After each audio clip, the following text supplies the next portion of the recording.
Hello children, myself Mrs. Dimple Kundar from Seth Vidya Mandir English High School CBSE will continue reteaching for Standard 5 Maths lesson number 3 Operation on Whole Numbers.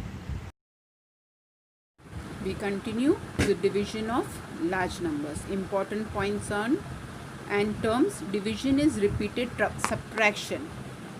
Multiplication was repeated addition, division is repeated subtraction, and division is the inverse of multiplication. Inverse means the opposite. Like suppose if I say 6 multiplied by 5 is 30, but if I divide 30 by 5 I will get 6, or if I divide 30 by 6 I will get 5.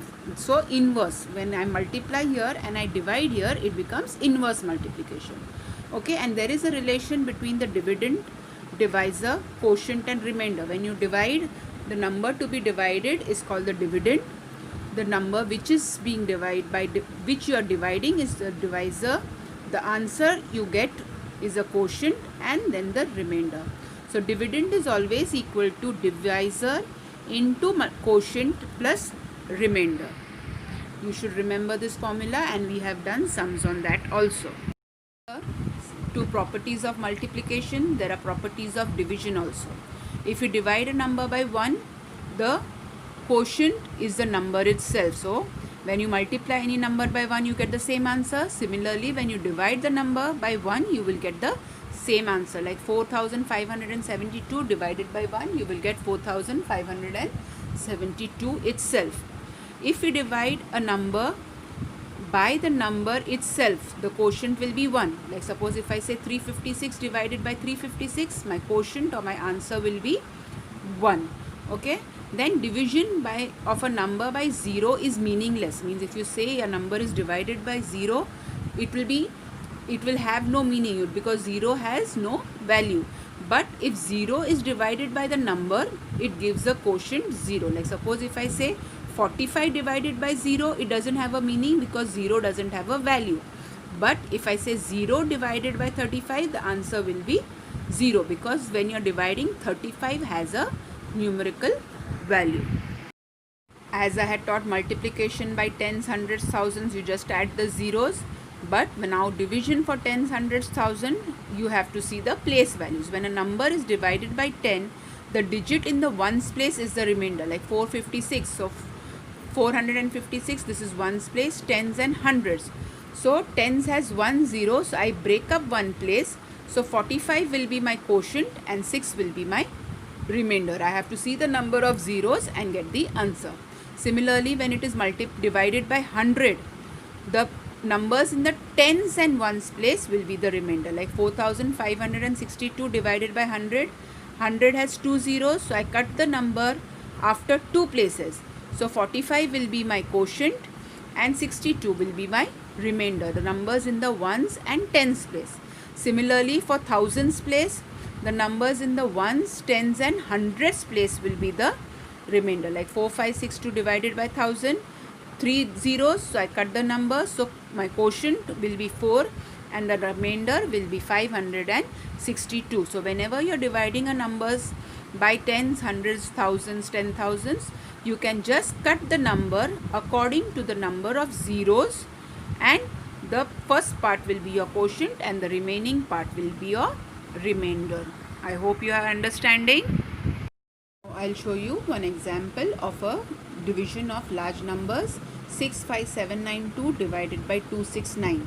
So now this number is to be divided, so it is called as the dividend. Remember the important terms. And this number which is being divided by divided is called as the divisor. So when I write 269 divided by 65792. Now I do not know the table of 269, so I, for large numbers, always make a rough work column and I will write the table of 269 up to a certain digit. Now I just wrote on numbers 269 divided by 2, 3, 4, 5. I can write further if required. So now first I will take 6. It cannot go in 6. 65 also, it has to be a larger number. So I take 6,657. So the closest number to that is 2s. So I will write 2s 538. I have already multiplied, so it is easier for me to write. Now 7 I cannot minus, so I will borrow 17 minus 8 will be 9, 4 minus 3 1, and 6 minus 5 1. So I got 119. I bring the next number down. So now again I see 5s are 1345. So I will take 4s are 1076, and again I will minus 9 minus 6 3, 9 minus 7 2, and 1, and now I bring the 2 down. Now for 2 also I will have to take this number only. So 4s are 1076, and I minus 12 minus 6 6. I borrow 12 minus 7 5 and 1. So now when I divide, this number on top is my quotient. The number which remains down is called as my remainder. I told you that we can do checking also, that dividend should be equal to quotient into divisor plus remainder. Now what is my dividend here? 65792. So I will write 65792. What is my quotient I got? 244. What is my divisor? 269. And what is my remainder? 156. So when I multiply and add this, my answer should come my dividend. So my answer is right. So now what do I do?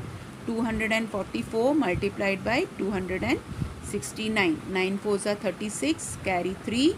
9 4s are 36 plus 3, 39.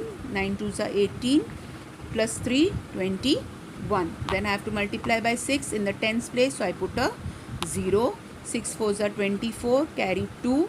6 4s are 24 plus 2, 26, carry 2. 6 2s are 12 plus 2, 14. Now I have to multiply by 2 in the hundreds place, so I add 2 zeros. 2 4s are 8, 2 4s are 8, and 2 2s are 4. So I multiplied. Now I will add. This will be 6, 9 plus 4, 9 plus 4 13, carry 1. 6 plus 2 8, 8 plus 8 16, again carry 1. 4 plus 2 6, plus 1 7, 7 plus 8 15, carry 1. 2 plus 4 6, 6 5 6 3 6. But I want this number because we have not added. So this is my 244 is my quotient, 269 is my divisor, and here I will plus my remainder, that is 157, which is 56, sorry, is my remainder. Now when I add, I should get my dividend. So 6 plus 6 12, carry 1. 3 plus 1 4, 4 plus 5 9, 6 plus 1 7, 5 will remain. 65792, 65792. So I got my dividend. That means my division sum is right. It's a long method but easy. I hope you all have understood.